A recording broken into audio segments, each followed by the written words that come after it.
안녕하세요. 뮤직갤러리 음악사 이야기 시간입니다.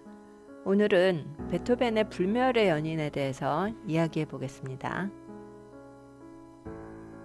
루드비히 판 베토벤은 음악사에서 정말 중요한 이정표가 되는 핵심 인물입니다. 그의 작품은 고전시대와 낭만시대 음악을 잇는 다리 역할을 할 뿐 아니라 작품 그 자체로도 개인적인 청력장애를 극복하고 기적이라고밖에 말할 수 없는 음악 작품을 역사에 남겼으니까요. 그래서 베토벤 하면 가장 대중들에게도 잘 알려진 작곡가이면서 음악의 성인과 같은 위치를 차지하고 있는 것 같습니다. 이러한 이미지와 괴팍하고 강렬한 그의 성격 때문에 베토벤과 여인의 사랑을 결부시키기가 쉽지 않은데요. 하지만 베토벤 역시 열렬한 사랑을 했고 연모했던 상대들이 전부 귀족 집안의 여인이거나 결혼한 여인이었으므로 이루어질 수 없는 사랑을 했습니다. 베토벤의 이름 가운데 들어가 있는 판이란 단어를 기억하실 텐데요. 이는 귀족들이 쓰는 폰이란 단어와 다릅니다. 이는 귀족 출신이 아니란 뜻이 됩니다. 베토벤이 살았던 18세기 말에서 19세기 초는 여전히 계급과 엄격한 성윤리관이 존재하는 사회였고 베토벤은 높은 이상을 가지고 고귀한 신분의 여성들을 흠모하였던 것입니다. 베토벤의 불멸의 연인이란 단어가 등장하는 것은 그가 사망한 후 유품에서 비서이자 추종자였던 안톤 쉰들러에 의해 불멸의 연인에게 라는 제목의 편지가 발견되면서부터입니다. 다음의 편지는 베토벤이 직접 쓴 편지의 원본으로 다음과 같이 시작됩니다. 불멸의 연인에게 나의 천사이자 전부이며 나의 분신이여 그대에게 잠시 내 마음을 전하려 하오. 내일이 되어야 숙소가 확실히 정해질 것 같구려. 왜 이런 깊은 슬픔이 있어야 하는지 우리가 완전히 하나가 된다면 나도 그대도 이처럼 고통을 겪지 않을 텐데. 중략하고요. 중간에 또 이런 말이 나옵니다. 당신이 날 사랑하는 것보다 난 당신을 더 사랑하오. 운명의 끈이 우리를 다시 이을 때까지. 이런 열렬한 연애 편지가 발견이 된 것이죠.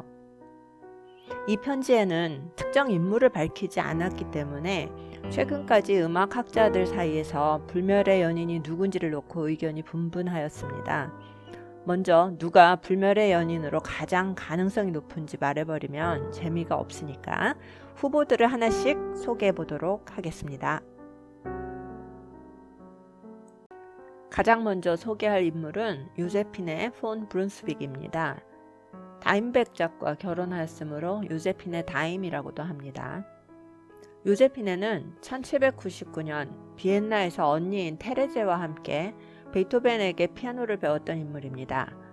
집안이 헝가리의 큰 성을 가지고 있는 엄청난 귀족 집안이었고 이런 집안의 딸이었고 베토벤이 열렬히 청혼한 기록이 있지만 이루어지지는 않았습니다. 요제피네는 집안의 권유에 따라 27살이나 많은 다임 백작과 결혼하여 백작 부인 카운티스로 남았습니다. 1804년 결혼한 지 얼마 안 돼서 다임 백작이 사망했어요. 그럼으로써 미망인의 신분이 되고 베토벤과 다시 가까워졌습니다만 결국 관계를 진전시키는 데 실패하고 친구로 남았습니다. 둘이 이루어지지 못한 정확한 이유 역시 알려져 있지는 않은데요. 요제피네가 귀족이 아닌 평민과 결혼을 해서 자기 그 신분이 낮아지는 어떤 그런 신분 차이를 극복하지 못하고 결국 망설이다가 거리를 두었다는 설이 유력합니다. 두 번째 인물은 요제피네의 언니 테레제입니다. 요제피네와 같이 베토벤에게 피아노를 배웠고 베토벤을 사모하였습니다. 하지만 베토벤이 동생과 사랑에 빠졌다는 것을 알고는 이 둘의 관계를 응원하였습니다. 테레제는 평생 결혼하지 않았으며 1816년에 자신의 이니셜인 TB가 새겨져 있는 초상화를 베토벤에게 주었는데 이것이 베토벤의 유품에서 발견되었습니다. 베토벤을 사랑했지만 동생을 사랑하는 베토벤을 위해서 동생과 이어지기를 간절하게 바랬던 그녀의 마음이 일기에 고스란히 남아 있습니다. 세 번째 인물은 오스트리아 백작 가문의 딸로 1801년에 베토벤의 제자가 되어 피아노를 배운 줄리에타 귀차르디입니다. 귀차르디는 요제핀의 자매와도 가까운 친구였으며 19세의 나이에 비엔나의 저명한 작곡가를 남자친구로 둔 것을 과시하고 싶어하는 철없는 여성으로 기록됩니다. 자신에게 빠져 어쩔 줄 모르는 베토벤을 놀리는 것을 즐겼고 자신이 시킨 우스꽝스러운 일을 베토벤이 거리에 나가 행하게 하고는 친구들에게 자랑 삼아 떠버리곤 했습니다. 베토벤은 귀차르디와 사랑에 빠졌다는 사실을 친구에게 쓴 편지로 남겼는데 귀차르디는 베토벤과의 관계가 끝나자마자 갈렌베르크 백작과 결혼해 버렸고요. 갑작스런 결혼 소식에 베토벤도 큰 충격에 빠졌었습니다. 이 귀차르디가 음악사에서 유명한 것은 베토벤이 월광 피아노 소나타를 그녀에게 헌정했기 때문입니다. 월광 소나타는 대중들에게 가장 많이 알려진 베토벤의 작품 중 하나일 텐데요. 이 작품은 고전시대의 피아노 소나타 범주에서 벗어나 낭만 소나타를 예견하는 귀중한 사례로서 역사를 바꾸어 놓은 걸작 중 하나입니다. 베토벤의 유품에서 여러분이 보시는 초상화가 발견되었는데 귀차르디로 추정된답니다. 여러분들이 지금 계속 배경음악으로 들으시는 이 곡이 제가 연주한 월광 소나타 1악장입니다. 이런 환상적인 곡을 귀차르디를 위해 썼다니 좀 개인적으로 속이 상합니다.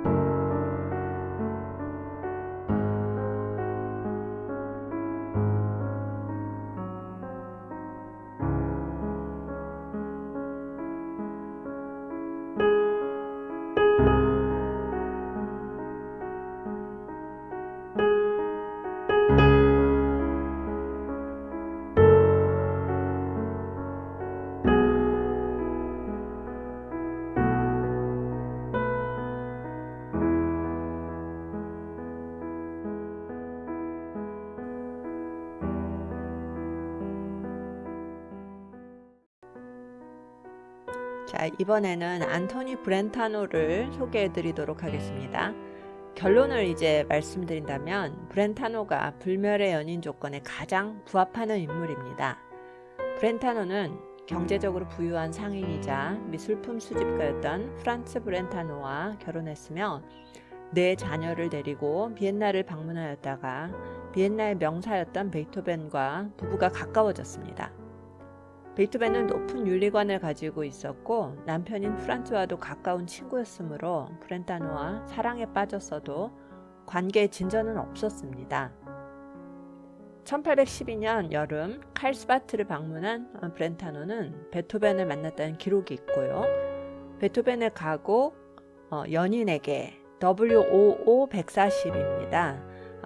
이것은 기타로 반주하는 유일한 작품인데 베토벤의 불멸의 연인 후보 중에서 기타를 연주할 수 있는 여성은 브렌타노밖에 없습니다. WOO 번호는요, 작품 번호, 즉 출판 번호, 오퍼스 번호가 없는 번호란 뜻으로 조금 아이러니한 번호죠. 하지만 이 곡이 이제 출판된 적이 없다는 뜻이겠죠. 또한 베토벤의 가곡 멀리 있는 연인에게 안디 페르네 갤립테 오퍼스 98입니다. 이 노래도 브렌타노를 향한 노래라고 추측이 됩니다. 이 노래 역시 매우 절절한데요. 제가 직접 들려드릴 수 있는 영역이 아니라서 전 디스카우 노래를 너무 좋아하는데요. 디스카우가 젊은 시절 부른 노래가 유튜브에 있더라고요. 한글로 베토벤 치시고 OP.98이라고 치시면 디스카우나 슈라이어 노래가 뜨니까 꼭 한번 들어보시기 바랍니다. 음향은 페터 슈라이어 영상이 훨씬 더 좋긴 합니다.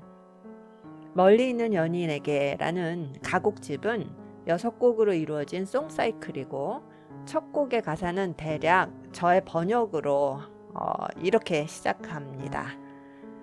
난 언덕에 앉아 푸르고 흐릿한 풍경을 훑어본다. 저 멀리 목장 너머 당신이 있을 거라 믿는 그곳을. 언덕과 계곡이 우리를 갈라놓아 당신에게서 멀리 떨어져 있지만 우리 사이에는 평화, 행복, 슬픔이 놓여 있다네.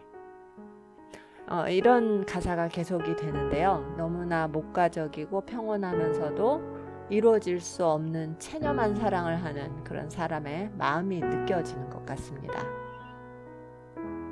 베토벤은 1812년 요양을 위해서 테플리츠를 방문을 하였고요. 7월 5일 도착한 날 밤부터 그 다음날 새벽까지 이 불멸의 연인에게라고 하는 편지를 씁니다. 브렌타노는 1812년 가을에 비엔나에서 자신이 살던 프랑크푸르트로 돌아가 버렸습니다.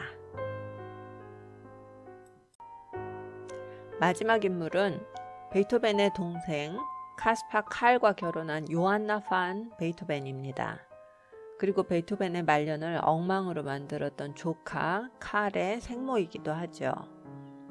베토벤은 동생이 일찍 죽자 유언에 따라 1815년 자신이 조카의 후견인이 됩니다. 이때가 칼이 9살 때 일인데요. 아이라면 관심도 없던 베토벤에게 아들과 같은 존재가 생기자 과도하게 아이에게 집착하기 시작합니다. 평범한 칼에게 자신보다 더 유명한 음악가가 될 수 있다고 푸시를 하면서요.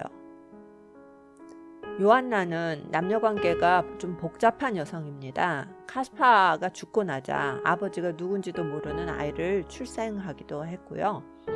이런 요한나를 높은 도덕성을 가지고 있었던 베토벤이 좋아했을 리가 없고 6년간의 법정 투쟁 끝에 베토벤은 생모의 접근 금지 신청을 하고 양육권을 뺏어왔습니다. 이건 좀 심하죠. 이런 긴 법정 투쟁이 아이에게 어떤 영향을 미쳤을까 한번 생각해 보시면 금방 알 수 있을 듯 합니다. 칼은 문제아가 되었고요. 결국 1826년에 20살 때예요. 권총을 머리에 쏘아 자살 미수 사건을 벌이기에 이릅니다. 다행히 죽지는 않았지만 이해 후반에는 베토벤이 작곡을 하지 못했고요. 그 다음에 1827년 3월 27일에 사망한 것을 보면은 엄청난 충격이었다는 것쯤은 알 수 있습니다.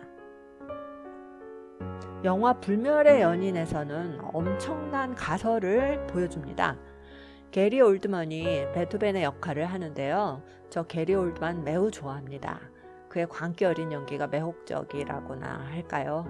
어쨌든 그 영화에서 조카에게 비정상적으로 집착하는 베토벤을 해석하기를 자기 아들이라서 그러는 게 아닐까 하는 그런 추측으로 이 영화의 줄거리를 만든 것 같습니다. 이 영화의 결론은 불멸의 연인이 요한나라는 것입니다.